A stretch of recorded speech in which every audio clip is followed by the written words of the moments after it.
इसके भी पार, ऊपर आपने नीला आकाश देखा होगा, चांद सितारे देखे, उसके भी पार एक दुनिया है जिसको कहते हैं सूक्ष्म लोक।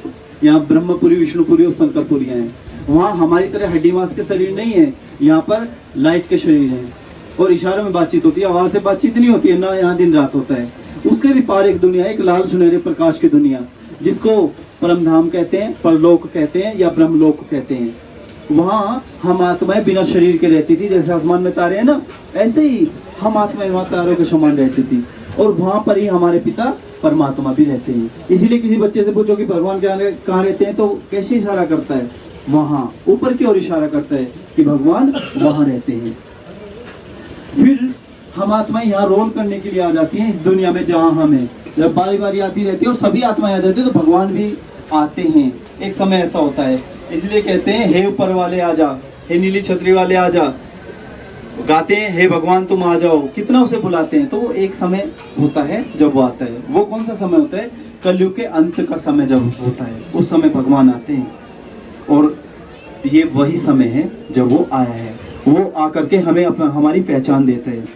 वो कहते हैं कि संसार रूपी मेले में आकर के तुम अपने आप को भूल गए, मुझे भूल गए और अपने घर को भूल गए, जो परम धाम तुम्हारा घर था। तो इन भूलों के कारण तुम्हें बहुत दुख सहन करना पड़ा है। अब वो आए हैं। वो है कौन? भगवान है कौन? इधर देखो, भगवान वो है जिसको सब धर्म वाले मानते हो, जिसका कोई माता पिता ना हो, जिसका कोई गुरु ना हो, जिसका कोई शिक्षक ना हो, जिसको समय प्रभावित ना कर पाए।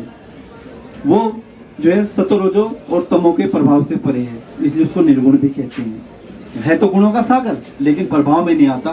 क्यों? क्योंकि वो माँ के गर्भ से जन्म नहीं लेता, कभी बच्चा नहीं बनता, फिर युवा नहीं बनता, बूढ़ा नहीं होता, ऐसे शरीर नहीं छोड़ता हमारी आपकी तरह। वो आता है, उसका दिव्य और अलौकिक जन्म है। वो आकर के बताता है कि जैसे तुम आत्मा हो, वैसे मैं तुम्हारा पिता भी स्टार मिसाल हूँ, प्रकाश स्वरूप हूँ। आत्मा कैसी है? प्रकाश स्वरूप। ऐसे ही आत्मा का पिता भी प्रकाश स्वरूप है। वो अपनी पहचान देते हैं और बताते हैं कि मैं ज्ञान का सागर हूँ, प्रेम का सागर हूँ, शांति का सागर हूँ, आनंद का सागर हूँ, पवित्रता का सागर हूँ, सुखों का भंडार हूँ, शक्तियों का भंडार हूँ। अगर आप अपने को आत्मा समझ के मुझे याद करोगे, तो वो सारी शक्तियां तुम में आने लगेगी। शांति, प्रेम, पवित्रता, सुख, ये सारी चीजें आने लगेंगी।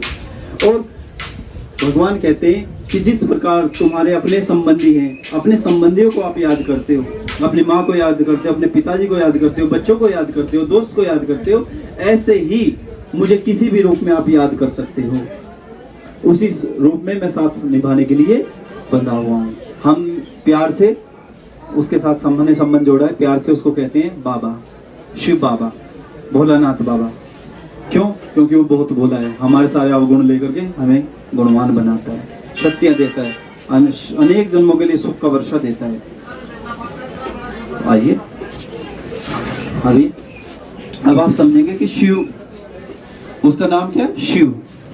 शिव माना कल्याणकारी। शिव और शंकर को आप एक ही समझते होंगे, लेकिन नहीं, इसमें बहुत महान अंतर है।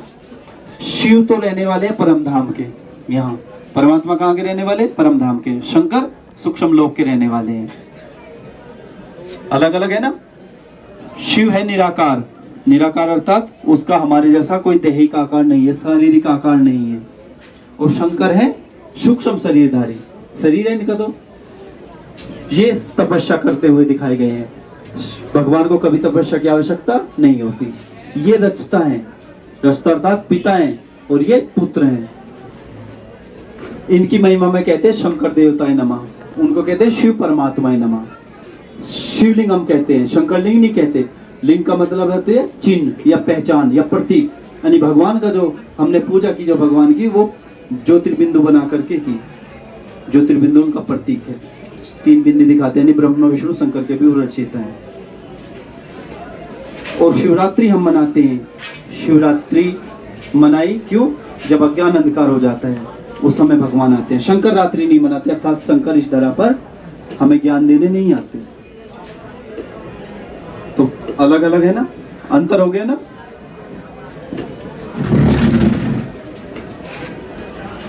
अभी यहाँ दिखा गया है कि 33 करोड़ देवी देवताएं होते हैं। कहते हैं ना 33 करोड़ देवी देवताएं होते हैं। और भगवान कितना होता है? एक। वो एक 33 करोड़ देवी देवताओं को बनाने वाला है। एक ऐसा समय था जब इस भारत भूमि पर लक्ष्मी नारायण का राज्य था, 33 करोड़ देवी देवताएं राज्य करते थे। वो सतयुग का समय था जब आत्मा सतो प्रधान बिल्कुल सोने जैसी थी। उस समय राधे कृष्ण जैसे ही हम सब थे, देवी देवताएं थे। फिर वो युग बीत जाने के बाद त्रेता युग आया, तो ये दो